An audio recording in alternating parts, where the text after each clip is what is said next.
ದಾವಣಗೆರೆಯಲ್ಲಿ ಒಬ್ಬ ವಿನಯ್ ಕುಮಾರ್ ಅಂತೇಳಿ ಚುನಾವಣೆ ನಡೆದಿದ್ದಾರೆ. ಪಕ್ಷೇತರರಾಗಿ ನಾನು ಅವ್ರಿಗೆ ಅನೇಕ ಸಾರಿ ಫೋನ್ ಮಾಡಿ ಹೇಳಿದೆ, ಬೇಡಪ್ಪ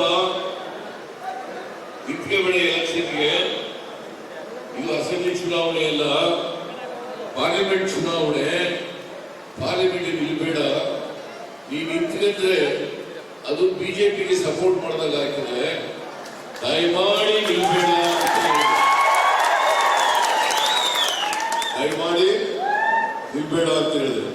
ನಮ್ಮ ಸ್ವಾಮೀಜಿಯವರು, ಕನಕ ಗುರುಪೀಠದ ಸ್ವಾಮೀಜಿಯವರು, ಅವರು ನಮ್ಮ ಮನೆಗೆ ಅವನ್ನೇ ಕರ್ಕ ಬಂದಾಗ ನನ್ನ ಜೊತೆಗೆ ಹೇಳಿದ್ರು, ನಾನಿರಲ್ಲ ಎಲೆಕ್ಷನ್ಗೆ, ನನಗೇನಾದ್ರು ಮಾಡಿ ಅಂತ ಹೇಳಿದ್ರು. ಆಯ್ತಪ್ಪ, ಅದಕ್ಕಾರ ನಿನ್ಗೇನಾದ್ರು ಸಹಾಯ ಮಾಡೋಣ, ಇದು ಎಲೆಕ್ಷನ್ ಇರಬೇಡ ಅಂತ ಹೇಳಿದೆ. ಒಪ್ಕೊಂಡು ಹೋದ. ಇಲಾಖೆ ಓದೋರು ಉಲ್ಟಾ ಆಗ್ತದ,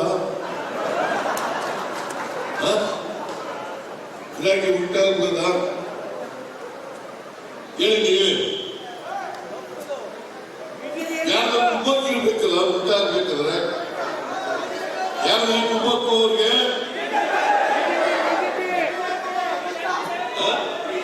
ಇನ್ನೇಕೆ ಆತಂಕ, ಈ ಬಾರಿ ಪ್ರಭಕ್ಕ ಪ್ರಭಕ್ಕ ಪ್ರಭಕ್ಕ, ನಮ್ಮ ನಾಯಕಿ ನೀನಕ್ಕ.